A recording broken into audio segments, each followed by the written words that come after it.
The key to winning fantasy football is identifying the best offenses and the best players on those offenses. We're going to run you through 5 offenses with significant upside that could identify some great values in this year's redraft leagues.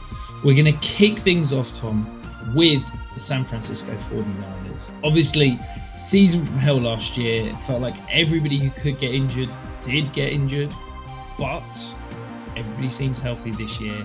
They are returning starters across the entire offensive line and all of their skill position players. Is this now one of the best offenses in the league heading into 2025, and therefore one we should be targeting for fantasy? I think it's got the potential to be, because, I mean, hey, Rich, you say everybody's healthy, but like Brandon Ayuk's not healthy, and we still don't know at what point he's going to be ready. And can he come into the season cold after having not had an off-season healthy? We saw last year with the contract negotiations how much that had an effect on his performance. But outside of him, I've got no concerns. I mean, Shanahan, he seems to have these years where you get a terrible season and then he'll go like a couple of years with 10-win seasons. Like out of the 8 seasons he's been with the Niners, 4 of them have been below 6. The other 4 have been over 10 wins. I just think that we know what Brock Purdy is by now. Brock Purdy has been over 3,800 passing yards in each of the last 2 seasons, been over 8.5 yards per attempt in both of those. And he's made George Kittle a much greater touchdown threat. Like, you go back to Jimmy G, and I hated watching Jimmy G with the Niners for a whole host of reasons. And one of them was that he just never locked in on George Kittle in the same way that Brock Purdy has done at times. This team just needs to be competent across the board, because Juwan Jennings is a good player. Ricky Pearsall has the potential to be a good player. And then this team can run through George Kittle. It can run through Christian McCaffrey if Christian McCaffrey can stay healthy. Last year, they finished 10th in passing DVOA. They ranked 8th in yards, but 29th in total points. They just weren't quite getting it done when they needed to. One big factor for this team, though, it could be the defense. Like, Mike Clay of ESPN has projected them as having his 32nd ranked defense. If that happens for a team who were 10th in neutral pass rate last year, then we could see them passing a whole lot more. Yeah, it's very interesting as to how that's going to play out and what they're going to be as an offense. We know that, the skill positions are great, and Kyle Shanahan's going to draw up something. Moving across to the specific players, I want to start with Christian McCaffrey, Tom. Okay, as you can see on screen, he's going as a mid RB1. Christian McCaffrey in 2023 averaged 2.5 points per game more than Saquon Barkley's phenomenal season last year. He's supposedly fully healthy. Why are we not drafting Christian McCaffrey as the RB1 overall? And is he the single player with the most upside based on their kind of cost to acquire in all of redraft this year? Well, I think that for a lot of people, particularly when you're focusing on redraft, the concern is that he's only played over 11 games once in the last 4 years, which then you're looking at a guy coming off a terrible season last year. If you took him at the 101 last year or even 102, you were facing a real uphill battle to get anywhere with him. Like, McCaffrey had the single lowest advance rate of any player in Best Ball Mania contest last year. So I do get that. But what we've seen from CMC is that when he is hot, like you mentioned, his ceiling is as high as anyone. Shanahan can say all he wants that he's going to get other people involved. But when it comes to it, he just will not take CMC off the board. So I'm completely willing to lean into that. I think that I wouldn't be willing to push him ahead of Bijan Robinson, Saquon Barkley, or Jahmyr Gibbs, but I'm completely open to taking him as the RB4 in drafts. I just think that, look, there's an 8% chance you win your redraft league if it's 12 teams. Let's swing for the upside. And I feel like, you might end up costing you the league, but let's have some fun while we're there. Let's move across to George Kittle, the tight end, going as the tight end 3. He's been a little bit risky sometimes in recent history with kind of the way he scores touchdowns. We've said this wide receiver core has had more and more options added. Juwan Jennings, Ricky Pearsall, Brandon Ayuk potentially coming back from injury. Do you think the price is getting too rich given the volume of weapons in this offense, or are you comfortable with that tight end 3 price? I'm completely comfortable with the tight end 3 price, because I just think that this is going to be an offense that flows through him. Without Deebo Samuel, now you've cleared away a lot of the work that was reliable and consistent around the line of scrimmage, those near to the line of scrimmage passes that Brock Purdy and the Shanahan system are happy to roll with. And that could really benefit Kittle. We know Brock Purdy is more willing to push the ball downfield, and we've seen so many big plays for Kittle over the years. And it's as much about the options behind George Kittle that I don't have faith in, where I'm willing to put Titan 3. If we're saying this is going to be a pass-heavy team, then that can work for me. Yeah, and before we move on, I just want to quickly touch on Brock Purdy. I think Brock Purdy took a massive step last year as a quarterback in terms of EPA and all those sort of numbers. Huge step, despite the fact that the offensive line was falling apart. No Christian McCaffrey, no wide receivers. I'm really excited to see what he can be this year. We saw the rushing element added last year, and I'm very excited about him as a kind of, if you're in a 12-team, one quarterback league, he's the kind of dart throw that I'm looking at late if you're going to wait on quarterback that has got top 5 upside, definitely. The next team we're going to talk about, though, a regular in the best offenses in the league, led by Josh Allen, the Buffalo Bills. Some question marks potentially over the wide receiver core. Is James Cook coming back? Is he going to hold out? But the offensive line is returning. Josh Allen's under center, so we know they're going to put up plenty of points. Yeah, I mean, when you look at Josh Allen, particularly, like, he's been a top 2 quarterback for 5 seasons in a row now, I believe, like 27 rushing touchdowns over the last 2 years. It was so perplexing to see the Bills backing the idea that the tush push should be banned because of player safety, yet they're more than happy to roll out Josh Allen in that situation every week. But hey, look, top 2 passing offense in DVOA last year, top 3 in run DVOA. It kind of comes down to this one for fantasy. Can you take advantage of the ambiguity? Because we know week to week there weren't many consistent performers, that they ranked 7th in passing touchdowns and 26th in pass attempts. Yeah, absolutely. And I think the interesting thing for me is, what do we make of this wide receiver core?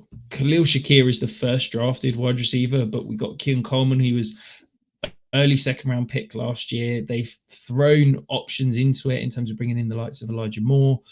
Is there one that you particularly like this year, or is it a case of Josh Allen, then you're not looking to stack him potentially with a wide receiver?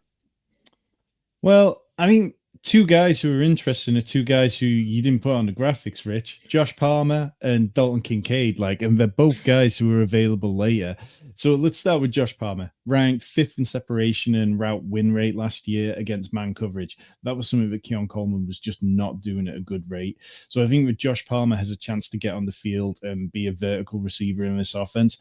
And then Dalton Kincaid last year led all tight ends in targets per route run, and last season was 4th in yards after catch per reception, ranked 8th in PFF's receiving grade and 10th in yards per route run. So there were plenty of little things indicating we just need Dalton Kincaid to get the ball a little bit more. Now, we know that Dawson Knox has been a hindrance to that. We've seen those games where Dawson Knox doesn't play and it starts to open up more for Dalton Kincaid. But I think in year 3, I'm kind of willing to take the bet with Kincaid dropping down to tight end 14 in ADP, that it's worthwhile. In terms of the guys that we've got on screen, though, yeah, Khalil Shakir never finished as a top 10 wide receiver last year, but he did have 5 games over 15 PPR points.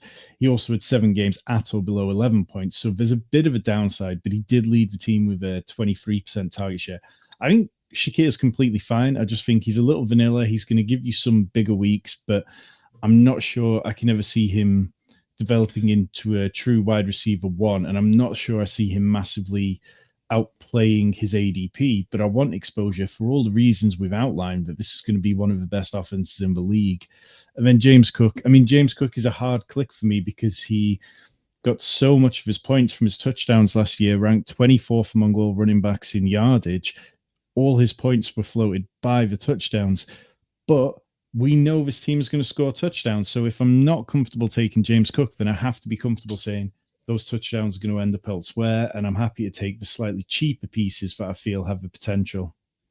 Yeah, I think you and I are very much aligned in terms of James Cook. It feels like the price, given the holdout, given the touchdown regression that we're expecting to see, it's hard to click there. If that price continues to drop as he holds out in camp, maybe I'll be a little bit more interested. But RB14 price. I can't get on board with that.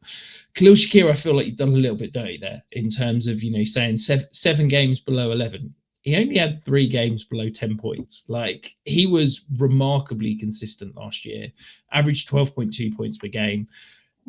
But as you said, there's not the upside. I think that for me, the way I'm building my kind of wide receiver rooms in redraft is if I've gone big upside, big swings, maybe I've built around running back, I just need a safe wide receiver 3. Maybe a guy like Khalil Shakir is the kind of guy I'm liking to click there, because it feels like he does have that slot role on tap. It feels like we're going to see 5-6 targets a game fairly consistently, but he's not going to be kind of the guy that wins you weeks. I didn't include Josh Palmer on the screen. I'm doing it by ADP, Tom. Give me some credit. But you know that I'm a huge Josh Palmer fan. I think that he could be an absolute steal in this year's draft. I think they want Keon Coleman to be the guy. Yeah. But sadly, I don't think they're using Keon Coleman how he's best used. I still think he is a power slot, not an X receiver. And I think Josh Palmer's going to earn that role and kind of move on from there. Before we move on to our third team, though, if you are joining us, hit the subscribe button. We are going to have so much critical content to help you in your league as we build up to those redraft weeks. And of course, we'll be back in season, getting you all the key stats, facts, and all the info you need to be crushing your leagues. The next one, we're digging a little bit deeper now. The Indianapolis Colts. Okay, bear with us on this one. Horrendous quarterback situation, but I really think they're building a good wide receiver room. We've added in an elite potential tight end as a rookie. We know that Jonathan Taylor's good. And the offensive line, whilst, yes, they lost Will Fries and Kelly, they're actually going to be healthy, and everyone that is starting is returning. So if we can get the quarterback situation correct, this feels like it could be a sneaky good offense. You with me here, Tom? I don't know if it'll be sneaky good, but I think it's going to be good for fantasy. Like, Pat Foreman have established a run. Yeah, Pat Foreman have established a run, does loads of work into pace rate. And I was chatting with him recently, and he was saying last year that they started the season playing at a really fast rate for the first month, and then they seemed to rein it in a little bit when Anthony Richardson was struggling. But then towards the end of the season, when Anthony Richardson was back out there, they opened things up again. And when Joe Flacco was out there, they opened things up. So I think that we're going to see a fast-paced offense. That's something Shane Steichen's leaned towards throughout his career. And I think that's only going to benefit the whole team. I don't have much faith in Anthony Richardson. We can kind of get that one out of the way from the top, because despite him averaging the third most rushing yards among quarterbacks last year, sitting at about 45 per game, he was truly, truly dreadful. Like, since 2001, there have been only 3 quarterbacks to have 250 dropbacks or more and complete under 50% of their passes. Jamarcus Russell in 2009 never played in the league again after that year. Tim Tebow in 2011 was never a starter after that point. And then Anthony Richardson, who has the lowest of the 3 of them at 47.7. So I don't know if there's a path to Anthony Richardson ever being a starter again. And I don't know that I want to see it. I'd be quite content to have Daniel Jones. And I realize that's a bit of a strange thing for a lot of people to contemplate. But I think that Daniel Jones can support these passing options better than Anthony Richardson at this point. Yeah, absolutely. And one thing that I've not been able to get my head around all off season is I keep hearing people saying that Daniel Jones and Anthony Richardson are similar types of quarterback. They couldn't be further from the truth. Like, Daniel Jones, particularly since his neck injury, is almost a noodle arm quarterback. Like, we're going to see an RPO heavy scheme. I think we're going to go back to Shane Steichen of 2 years ago, where we saw huge amounts of RPOs. We're going to get the ball out quick. And that could be massive for not only Michael Pittman potentially getting that high RPO rate, but Josh Downs and Tyler Warren. I think that if Daniel Jones is under center, we're not going to see those downfield shots. We know Tyler Warren isn't a traditional tight end. He's a beast in yards after catch. Josh Downs, to me, is one of the best pure slot receivers in the league. I think that there is some significant upside for these underneath weapons. Yeah, we're probably not going to see random boom weeks from Alec Pierce again. I think we can put that on the back burner if Anthony Richardson's not going to start. But at wide receiver 47, wide receiver 48, and tight end 11 prices, I'm very, very intrigued in some low cost, high upside Colts options. Yeah, and I'm buying most of these guys regardless of who starts. I'll start with Josh Downs, though, because only 15 different wide receivers had a yards per route run higher than Josh Downs last year. And among those with 50 plus catches, those, I'm going to have to start that one again. I'll come back into it.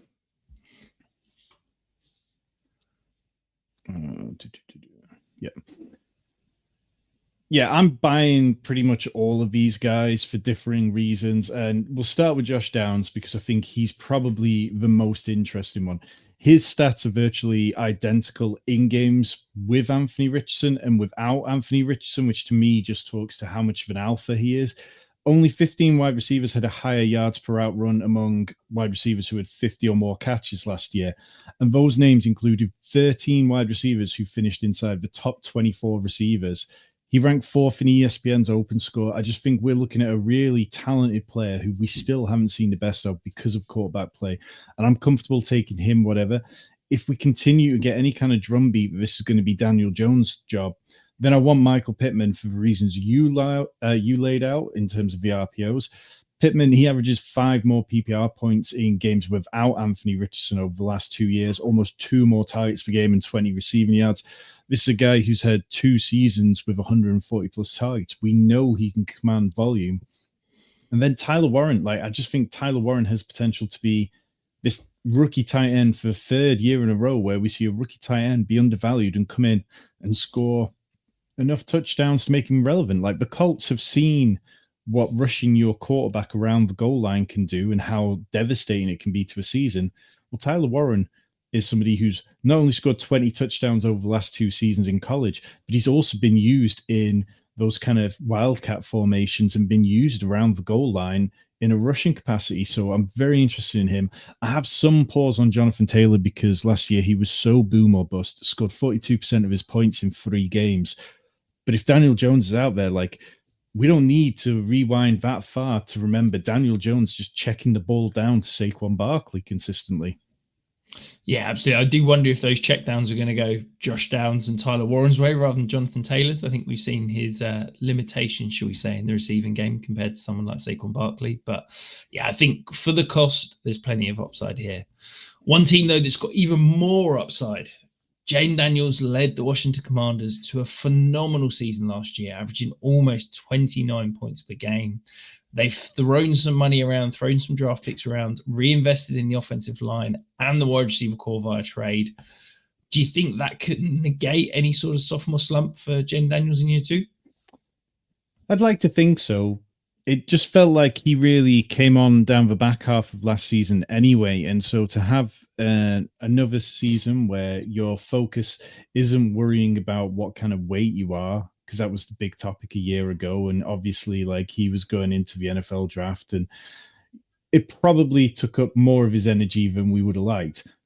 But then he went out 19.5 points per game over the first half of the season, 23.5 over the second half. If you're averaging that kind of rate in your first year, you have real potential. Now, what we're seeing with Daniels is he's being pushed up to a level similar with what happened with CJ Stroud, but CJ Stroud never deserved this. CJ Stroud never showed us any fantasy ceiling in his first year.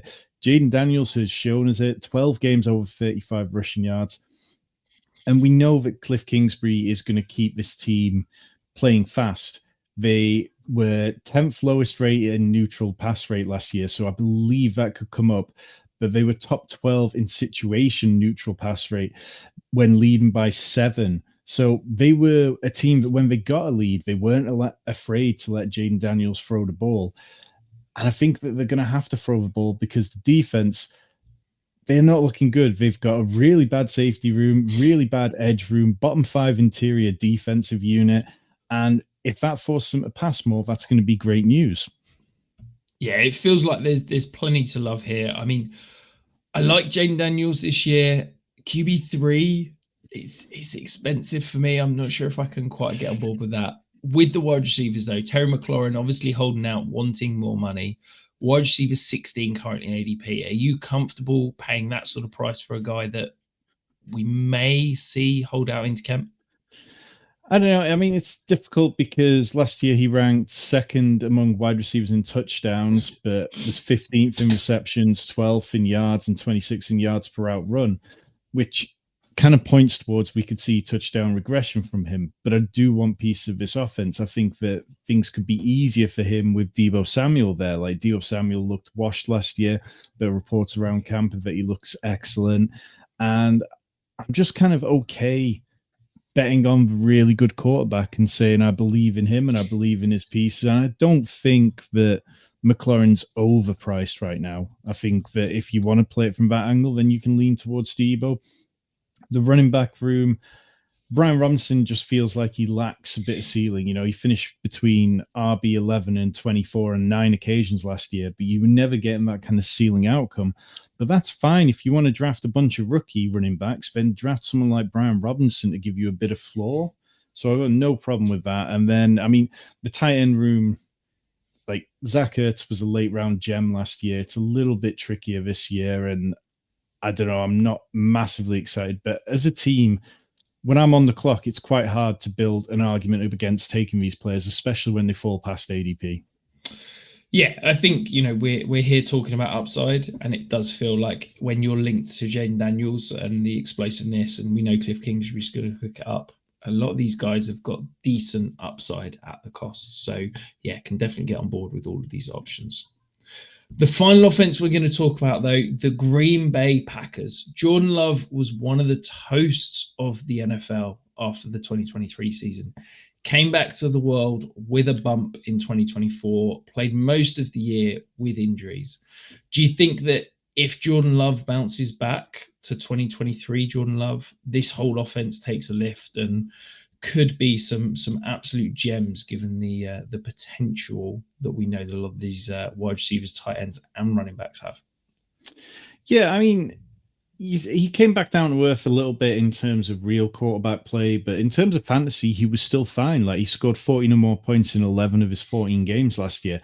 That's a slightly higher rate than the 11 of 16 that he managed in his first season as a starter. They weren't a team that was doing a lot through the air. You know, they were dead last in situation neutral pass rate. They really seemed to just lean into running as much as possible. They ran the ball at the third highest rate, which was great for Josh Jacobs, great for, you know, that running back room, but poor for the wide receiver room. But they were dealing with so much there, like there was no real consistency. And I think that has deflated the prices to a point where we can get them much cheaper, and that ambiguity opens up opportunity. Yeah, you touch on ambiguity. We talk about ambiguous backfields, ambiguous wide receiver rooms. It feels like this might be the most ambiguous wide receiver room in the entire NFL. If one of these options steps up and becomes the true number one, they could be a complete league winner. I mean, Jayden Reed is the most expensive, and he's wide receiver 44. You've got Matthew Golden, Dontavian Wicks, Romeo Doubs. Is there anyone that you particularly like at cost in terms of taking that dart throw? Well, for me, it's Tucker Kraft. I mean, Tucker Kraft at tight end 12 just feels like an easy click. I think that Tucker Kraft can ascend to the next level and be a true elite tier tight end. Like he easily outplayed Luke Musgrave last year. Luke Musgrave was being drafted 60 picks earlier than Tucker Kraft. Kraft led the team with 7 touchdowns. It was only 1 fewer than George Kittle and 3 fewer than Mark Andrews. Like he was an elite option among the tight end position when it came to touchdown scoring. Like it's not easy at that position to put up 7 touchdowns. And he was also a yards after the catch monster. He led all tight ends with 50 or more targets at 9.38 yards after the catch. No other tight end had more than 7. Now that does point towards some of the big broken plays, design plays, but it's like, I want a guy who's getting broken plays. I want a guy who's getting out there and making these big monster plays. I'm not worried about the flukiness of it. Of course that could regress, but I think he's earned the target. And I think that Jordan Love trusts him. After we get past Tucker Kraft, it becomes, more of a minefield. I know that Mike Clay of ESPN is projecting Matthew Golden to lead the team with 114 targets. I don't mind shots at Matthew Golden, but I'm not sure it's something I'd be doing in redraft. It's probably more of a best ball take, I guess. And Jayden Reed, Jayden Reed has he hurt us badly last year. Like the victory laps came out early. His first 4 starts of the year last year were wide receiver 1 overall, wide receiver 53, wide receiver 42, and then wide receiver 2.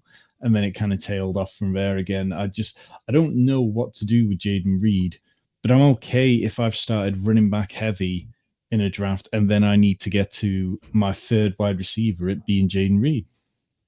Yeah, I think, look, we're chasing upside at wide receiver 44. This is a guy that, as you said, plenty of wide receiver 1 weeks. He got up to a top 12 wide receiver in Dynasty last year. Like, yeah, he's not going to be on the field. He's only playing kind of 70% of touches, but I like that upside.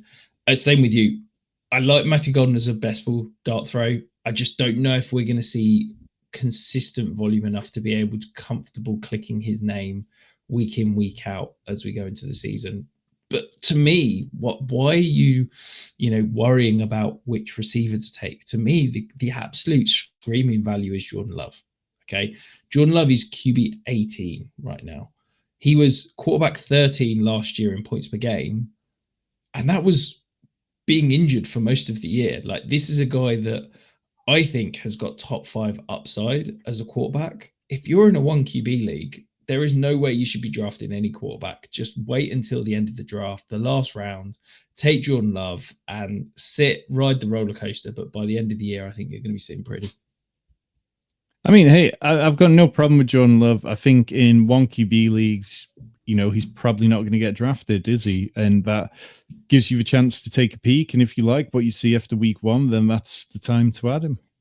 Absolutely. And that is it. 5 offenses with elite upside that you should be targeting in redraft. Did we miss anyone? Do you disagree with any of the guys we had? Let us know in the comments below. And of course, we'll be back very soon with the 5 worst offenses that you should be avoiding.